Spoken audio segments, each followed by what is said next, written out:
Hello, welcome to BS science classes. I am Dikshika Parmar. So उम्मीद करते हैं आपने सारे लेक्चर्स कंटिन्यू लगा लिए हैं। ये उम्मीद करते हैं आगे के टॉपिक को स्टार्ट करते हैं। पिछले लेक्चर में हम देख रहे थे टाइप्स ऑफ मसल्स की बात कर रहे थे। टाइप्स ऑफ मसल जो हम देख चुके हैं, स्केलेटल मसल, स्मूथ मसल जिसे हम विसेरल मसल्स भी बोलते हैं, एंड लास्ट कार्डियक मसल। ये 3 टाइप की मसल्स हम देख चुके हैं। 3 टाइप की मसल में अब हमें देखना है इसका स्ट्रक्चर। जो मसल्स होती हैं अलग अलग टाइप की, उनकी सेल्स आखिर कैसी होती है, जिसके कारण हम अलग अलग मसल्स को अलग अलग नाम दे रहे हैं। स्केलेटल मसल, ये तो समझ में आया, स्केलेटल से अटैच होती है इसलिए उसे स्केलेटल मसल। लेकिन इसका साइज शेप कैसा होता है इसकी सेल का। देन बात करें हम स्मूथ मसल, जिसे विसेरल मसल कहते हैं, क्या होती है ये तो हम समझते हैं। जो इंटरनल ऑर्गन्स मतलब विसेरल ऑर्गन से अटैच रहती है, जिसे हम अपनी मर्जी के अकॉर्डिंग मूवमेंट नहीं दे सकते हैं। लेकिन इसका भी सेल कैसा दिखता है, क्या कितना न्यूक्लियस होता है, ये बात करेंगे। देन लास्ट होती है हमारी कार्डियक मसल। इसमें भी हम कुछ उसका स्ट्रक्चर देखेंगे सेल का, क्या फिर कैसा होता है, जिसके अकॉर्डिंग हमने ना अलग अलग मसल्स नाम दिए हैं कि स्केलेटल है, स्मूथ है, कार्डियक। क्यों ना हमने एक ही मसल नाम दे दिया कि मसल्स है, ओनली मसल्स मसल है, लेकिन अलग अलग टाइप के हैं, तो उसमें थोड़ा थोड़ा डिफरेंस होगा। वो डिफरेंस क्या है, तो आइए हम ये देखते हैं। चलिए, इससे पहले हम देख चुके हैं लोकोमोशन क्या होता है। क्या होता है लोकोमोशन? आई होप आपने लेक्चर लगाए हैं तो आपको समझ में आ रही होंगी बातें। लोकोमोशन क्या है, मूवमेंट क्या है, दोनों में डिफरेंस क्या है। कहीं ना कहीं दोनों दिखने में हमें सेम दिखता है कि चलो यही तो लोकोमोशन है, यही मूवमेंट है, लेकिन दोनों में डिफरेंस बहुत है। अगर आपने लेक्चर लगाया है तो आपको कंटिन्यू वो समझ में आ रही होंगी चीजें कि दोनों में डिफरेंस क्या है। तो अगर बात करें हम मूवमेंट की, तो मूवमेंट क्या होता है? मूवमेंट मतलब होता है अपनी बॉडी के मसल्स को मूव कराना, मतलब अपनी बॉडी में थोड़ा सा डिफरेंस, मतलब अपने हाथों को हिलाना, पैरों को हिलाना, ये सारे क्या होते हैं मूवमेंट। मतलब अपनी पोजीशन नहीं बोल सकते, लेकिन अपनी स्टेट चेंज करना। अभी मैं ऐसे खड़ी हूँ, कुछ टाइम के बाद मैं ऐसे खड़ी हो गई, फिर मैंने अपना सर हिलाया, फिर हाथ हिलाया, ये क्या है, मेरी बॉडी में क्या हो रहा है, मूवमेंट। तो लोकोमोशन क्या है फिर? तो अगर मैं हाथ पैर हिलाते जा रही हूँ या फिर सीधे खड़े खड़े जा रही हूँ, ऐसे यहाँ से वहाँ अपनी पोजीशन चेंज कर रही हूँ, तो उसे मैं बोलती हूँ लोकोमोशन। मैं नहीं बोलूँगी इसे, हम सब बोलेंगे। क्या बोलेंगे इसे? लोकोमोशन। डिफरेंस क्या है दोनों में? मूवमेंट है वो स्टेट हो सकता है, मतलब मूवमेंट में हाथ पैरों का मूव करना ही मूवमेंट है, क्लियर। लेकिन लोकोमोशन क्या है? आप मूवमेंट के साथ अपनी डायरेक्शन चेंज कर रहे हैं, अपनी पोजीशन चेंज कर रहे हैं, अपनी लोकेशन चेंज कर रहे हैं। मतलब मूवमेंट के साथ जो प्रोसेस होती है, जैसे आपकी पोजीशन चेंज हो जाए, लोकेशन चेंज हो जाए, तो लोकोमोशन बोलते हैं। फॉर एग्जांपल के लिए मैं भी यहाँ पर खड़ी हूँ, कुछ टाइम के बाद मैं यहाँ आ गई, कुछ टाइम के बाद मैं यहाँ आ गई, तो ये जो मैं अपने हाथ हिला रही हूँ क्या है? मूवमेंट, जो मैं अपनी एक जगह पर खड़े होकर भी हिला सकती हूँ। लेकिन मैं अपनी पोजीशन लोकेशन चेंज करनी हुई क्या है? Movement plus locomotion. So I hope आपको लोकोमोशन का बेस अच्छे से क्लियर हो गया है, मूवमेंट क्या है क्लियर हो गया है। चैप्टर का नाम आपको इजीली समझ में आ गया होगा कि इस चैप्टर का नाम क्या है, लोकोमोशन एंड मूवमेंट। मतलब इसमें हमें क्या पढ़ना है,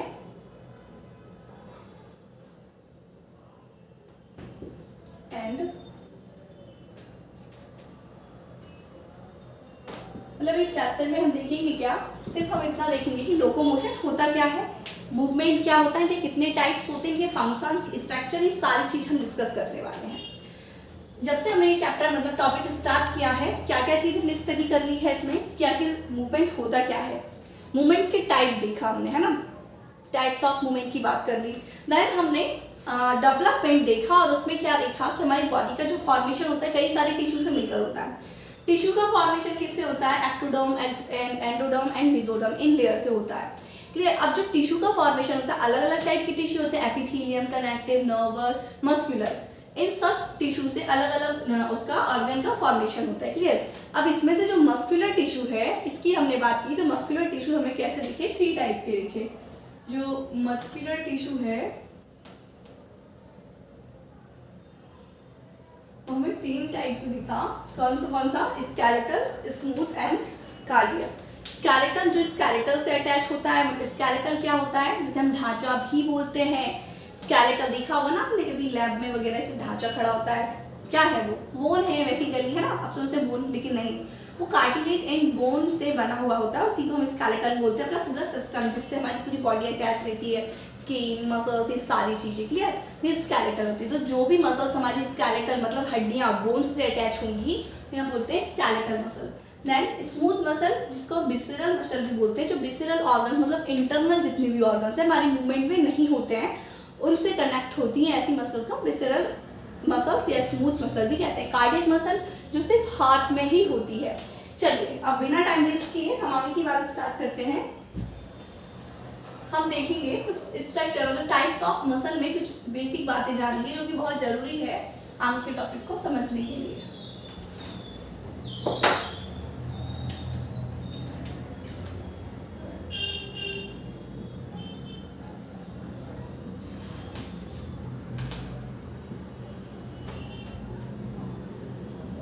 टाइप्स ऑफ मसल में सबसे पहले हम बात कर रहे हैं स्केलेटल मसल।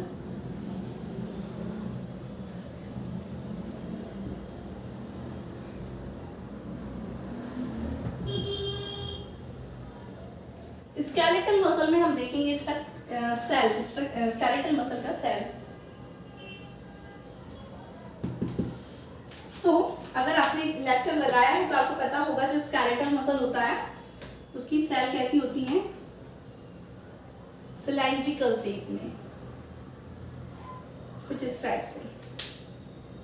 दूसरी बात क्या कि इसमें जो न्यूक्लियस होते हैं वो बहुत ज्यादा होते हैं, एक न्यूक्लियस नहीं होता है। जो स्केलेटल मसल होती है इसका शेप तो सिलेंड्रिकल है लेकिन इसमें एक न्यूक्लियस नहीं होते हैं, बहुत सारे न्यूक्लियस होते हैं।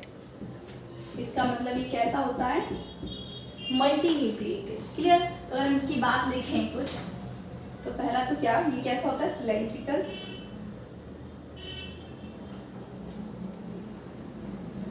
सिलेंड्रिकल से। दूसरा मल्टी न्यूक्लिएटेड,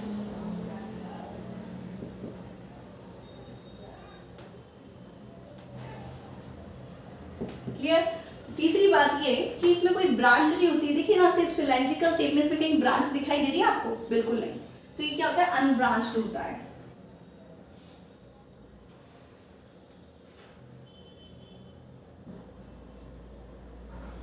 अनब्रांच होता है, क्लियर। अब तीसरी बात आपको क्या समझनी है, ये बात तो हमें समझ में आ गई। जो स्केलेटल मसल होता है सिलेंड्रिकल शेप का होता है, कई सारे न्यूक्लियस होते हैं इसकी वजह से होते हैं मल्टी न्यूक्लिएटेड। तीसरी बात अनब्रांच होता है, इसमें कोई ब्रांच नहीं होती है। अब मल्टी न्यूक्लिएटेड कैसे बन जाता है, बेसिकली हमने अपनी बॉडी में बहुत सारी चीजें देखी, उसमें हमने सिर्फ एक ही न्यूक्लियस देखा है ना अभी तक, जब तक हमने सारे ह्यूमन फिजियोलॉजी के लेक्चर लगाए हैं तो हमने सिर्फ एक ही न्यूक्लियस देखा। अभी मल्टी न्यूक्लिएटेड वाली बात कहाँ से, कि कैसे मल्टी न्यूक्लिएटेड का फॉर्मेशन हो गया, बहुत सारे न्यूक्लियस कहाँ से आ गए, तो ये हम देखेंगे। जो मल्टी न्यूक्लिएटेड होता है 2 टाइप्स होता है,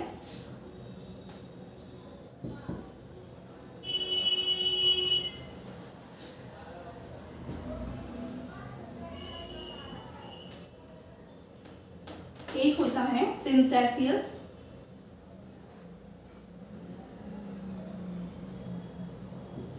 और दूसरा होता है कोएनोसाइट।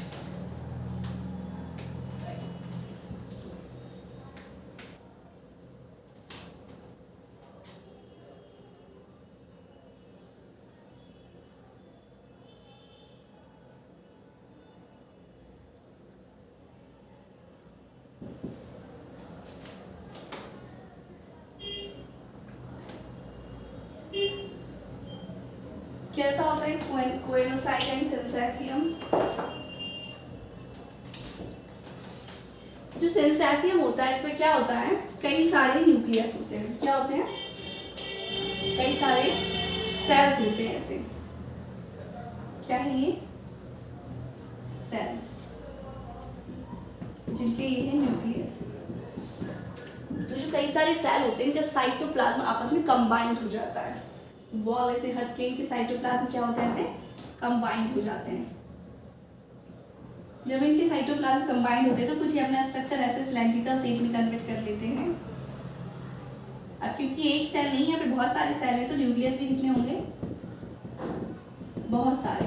तो जब बहुत सारी सेल का साइटोप्लाज्म कंबाइंड हो जाए तो सिलेंड्रिकल शेप में जो सेल का फॉर्मेशन होता है उसे हम बोलते हैं सिंसेशियम। ठीक है, सिंसेशियम जो मल्टी न्यूक्लिएट की फर्स्ट मेथड समझ सकते हैं, तरीका बोल सकते हैं कि मल्टी न्यूक्लिएट होने का फर्स्ट तरीका तो है सिंसेशियम, जिसमें क्या होता है कई सारे सेल का साइटोप्लाज्म कंबाइंड होके सिलेंड्रिकल शेप में कन्वर्ट हो जाता है। क्लियर।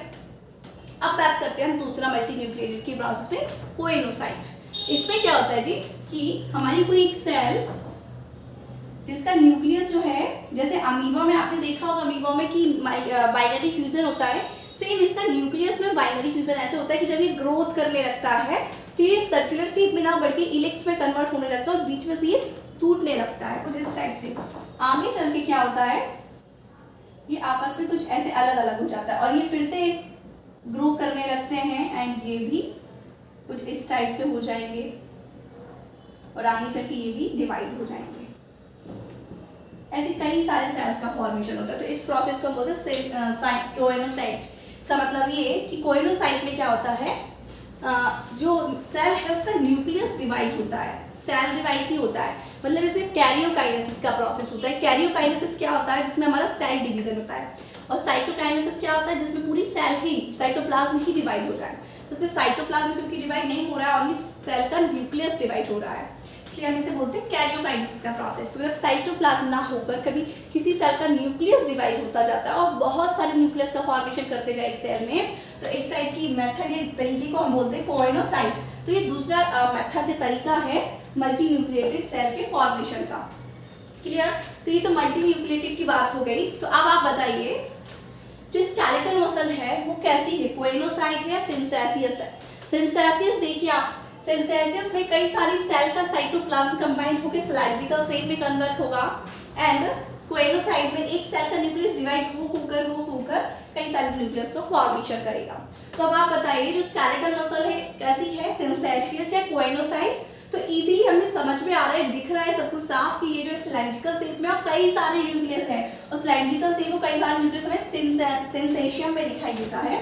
तो अगर हम बात करें इसकी तो ये कैसा है, सिंथेशियम।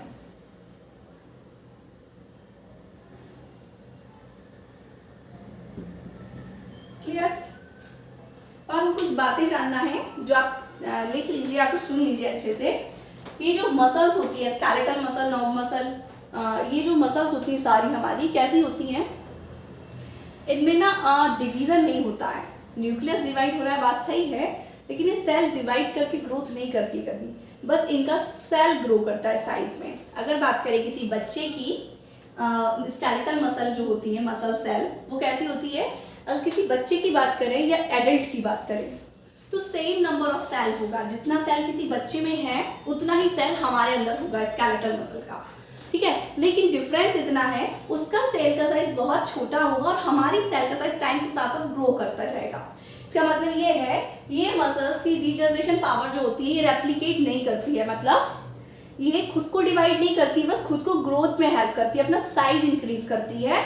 इसके नंबर इंक्रीज नहीं होते इन सेल के, मतलब इनकी जो रीजनरेशन मतलब क्या बोलते हैं उसे, रेप्लिकेशन की जो मेथड प्रोसेस होती है वो बहुत होती ही नहीं है इसमें सिर्फ ग्रोथ होती है सेल की, है ना। तो ये बात आपको लिख लेनी चाहिए। आई होप आपको स्केलेटल मसल सेल समझ में आया। ये मल्टी न्यूक्लिएटेड होता है, सिलिंड्रिकल शेप में होता है, अनब्रांच होता है, सिंथेशियम मतलब मल्टी न्यूक्लिएटेड की जो सिंथेशियम वाली मेथड है वैसा उससे फॉर्म होता है।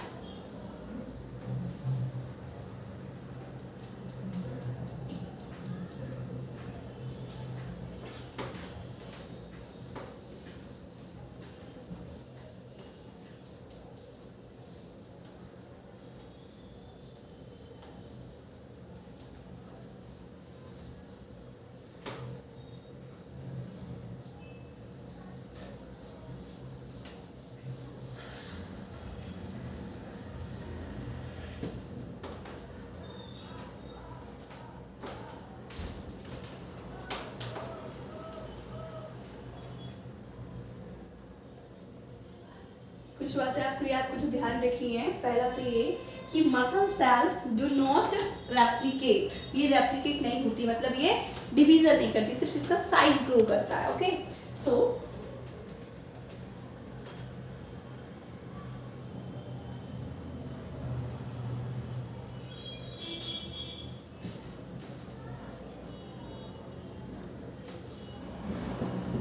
Muscle cell do not replicate, मतलब अगर ये एक सेल है तो आगे चल के ऐसे डिवाइड नहीं होगी, जबकि ये कैसा होगी, ये सेल आगे चल के ग्रो कर जाएगी इस टाइप से, मतलब इसके साइज में इंक्रीजमेंट दिखाई देगा, नंबर्स में कोई इंक्रीजमेंट नहीं दिखेगा। दूसरी बात, जो मसल सेल होती है, जैसे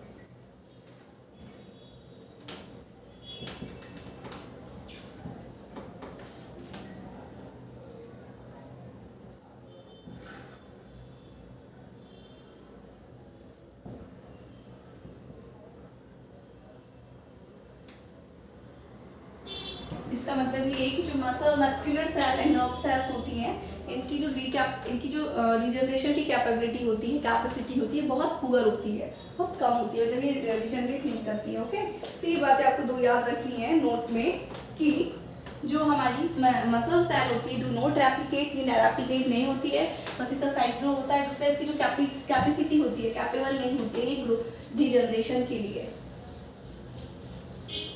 तभी तो अगर देखिए कोई भी बंदा जिम जाता है, जिम ज्वाइन करता है, एक्सरसाइज करता है, तो उसकी बॉडी क्या होने लगती है, मसल्स बनने लगते हैं, मतलब उसका पेट साइज इंक्रीज होने लगता है। अभी क्यों होने लगता है, हमारी सेल्स तो रेप्लिकेट नहीं करती है। तो क्या होता है, अगर ये आपकी कोई मसल सेल है तो क्या होता है, जब कोई एक्सरसाइज करता है कोई बंदा, तो उसकी जो मसल सेल है स्टार्टिंग में क्या हो जाती है, डैमेज हो जाती है। और जब डैमेज होती है ना इसकी मसल, तो क्या होगा, ये ज़्यादा से ज़्यादा प्रोटीन बन रहेगा। जो बंदा जिम जाता है वो देखना उसका डाइट बहुत अच्छा होता है। क्यों होता है, क्योंकि वो मेहनत करता है, मेहनत करने से उसको बॉडी में रिक्वायरमेंट होती है प्रोटीन, कैल्शियम, इन सारी चीज़ों की। क्यों होती है, क्योंकि अगर आप जब भी एक्सरसाइज करते हो तो आपकी जो सेल है, मसल सेल डैमेज होने लगती है। जब ये डैमेज होती है तो आप इनको प्रोटीन वगैरह देते हैं तो ये फिर से रिकवर होती है, रिपेयर होने लगती है। जब ये रिपेयर होती है तो रिपेयर के साथ साथ ये अपने साइज को भी इंक्रीज करती है। तो इस कारण से जो आपकी मसल्स हैं इंक्रीज होने लगते हैं, इंक्रीजमेंट दिखाई देने लगता है। ठीक है, अब बात करते हैं हम विसरल मसल सेल की। दूसरा टाइप है जो कि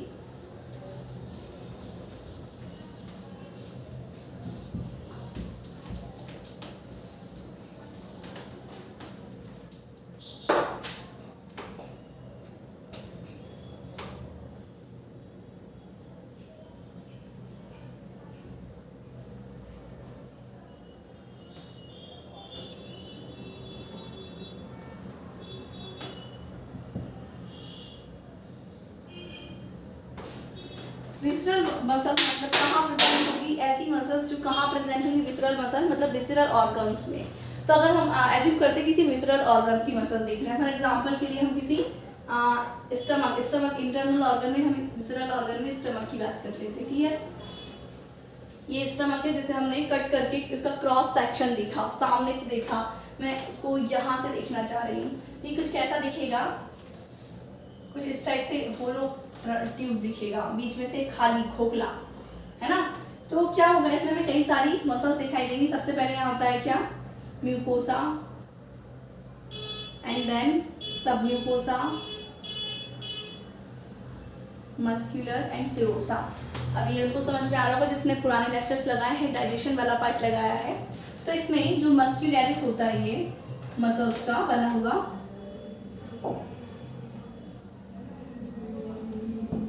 इसकी सेल जो होती है कुछ इस टाइप से होती है, पत्ती जैसे या आँख, आई जैसा भी हम इसे बोल सकते हैं। क्लियर, क्या बात की, किसी इंटरनल ऑर्गन में हम स्टमक की बात करते हैं, उसका क्रॉस सेक्शन देखेंगे तो इसकी क्रॉस सेक्शन में मसल्स के टाइप दिखते हैं हमें, मस्कुलरिस, सीरोसा, म्यूकोसा, सब म्यूकोसा। तो उसमें जो मस्कुलरिस होती है उसकी सेल्स कुछ इस टाइप से होती है, जिसमें यहाँ पर एक क्या होता है, न्यूक्लियस। क्लियर,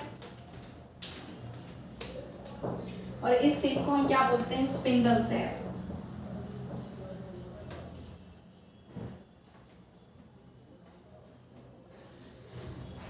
क्लियर, ये शेप जैसे स्केलेटन में सिलेंड्रिकल शेप होता है, वैसे इसमें स्पिंड्रिकल शेप होता है, स्पाइंडल से स्ट्रक्चर जो पत्ती या आंख जैसा दिखता है। अब इसकी हम बात करें,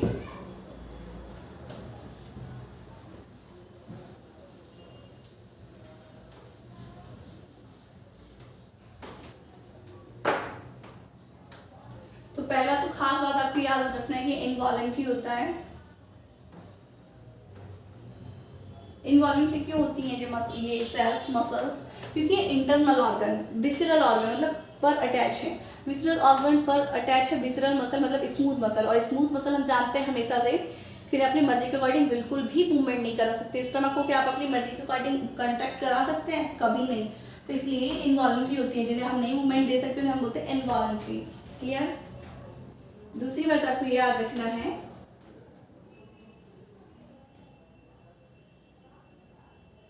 स्मूथ होती है ये, इसलिए कैसी होती है, इनवॉलेंट्री।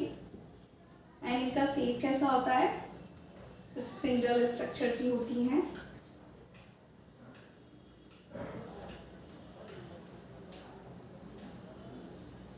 तीसरी बात ये कि यूनिन्यूक्लिएटेड होती हैं।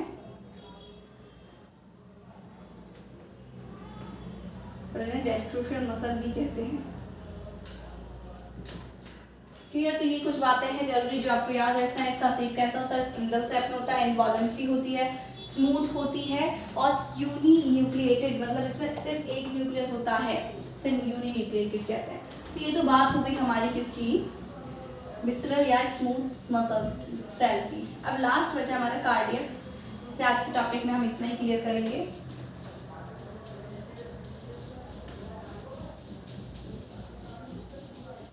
कार्डियक अगर आपने लेक्चर लगाया है तो आपने कार्डियक मसल या सेल तो आपने देखी होगी जब हमने बॉडी फ्लूइड देखा था उसमें, लेकिन अगर जिसने नहीं देखी तो उसके लिए हम देख लेते हैं।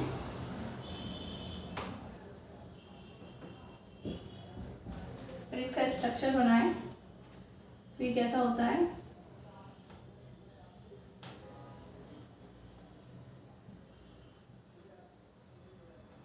ये कुछ इस टाइप से होता है। मतलब जो कार्डियक मसल जो होती है वो अकेली एक ऐसी मसल होती है जो ब्रांच्ड होती है, न ब्रांच्ड होती है ऐसे। क्लियर? तो इसका न्यूक्लियस कैसा होता है, यहाँ होगा, यहाँ होगा, मतलब यूनिन्यूक्लिएटेड ही होती है, न्यूक्लियस एक ही होता है लेकिन ये ब्रांच्ड होती है। दूसरी बात, यहाँ पर एक मस्कुलर होता है, मसल्स का बना हुआ एक जंक्शन। ये क्या करता है, इनको बॉन्ड, मतलब एक सेल को दूसरी सेल से जोड़ने का काम करता है। इसे हम क्या बोलते हैं,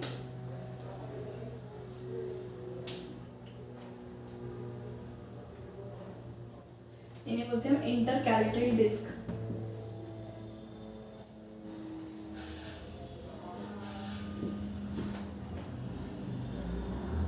अब ये सेल तो एक दूसरे से अटैच हो गई, लेकिन इनके साइटोप्लाज्म के मूवमेंट के लिए यहाँ पे कुछ ट्यूब लाइक स्ट्रक्चर होता है ऐसा। इन ट्यूब लाइक स्ट्रक्चर को हम क्या बोलते हैं, ये क्या करता है, ये इसके साइटोप्लाज्म को यहाँ से यहाँ जाने देता है और इसको यहाँ से यहाँ, साइटोप्लाज्म के मूवमेंट में हेल्प करता है कनेक्ट के लिए। तो इसे हम बोलते हैं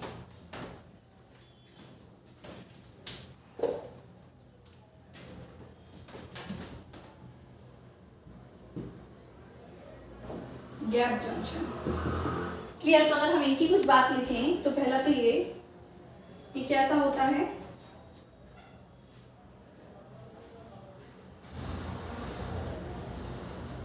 सिलेंड्रिकल ब्रांच्ड,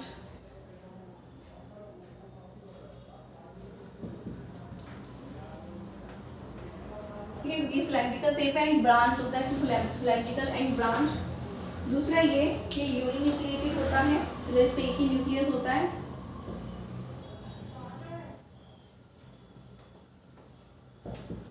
थर्ड ये कि इसमें क्या होता है, ये सिर्फ ये इस टाइप की मसल्स ओनली कहाँ प्रेजेंट होती हैं, हार्ट में, only present in heart। Fourth ये कि इसमें ये जो सेल्स को अटैच करने के लिए होते हैं हम क्या बोलते हैं, इंटरकैलेटल डिस्क।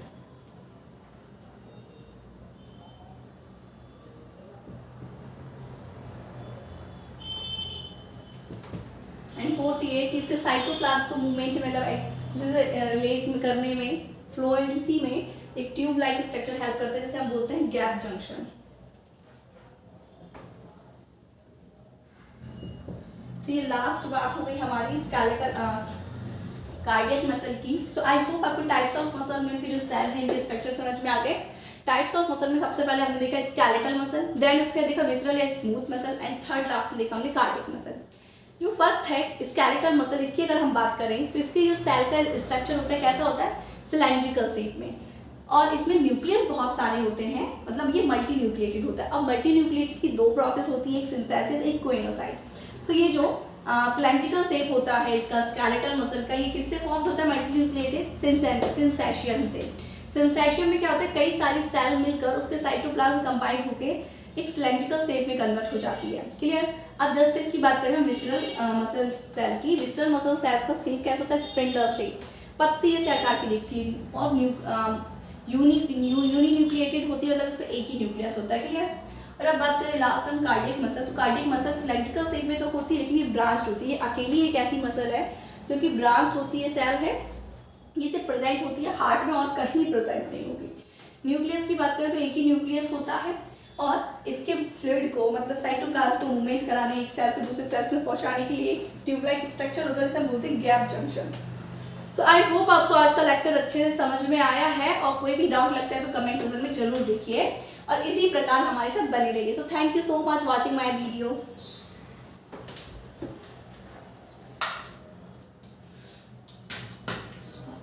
बिल्कुल भी अच्छा नहीं लगा।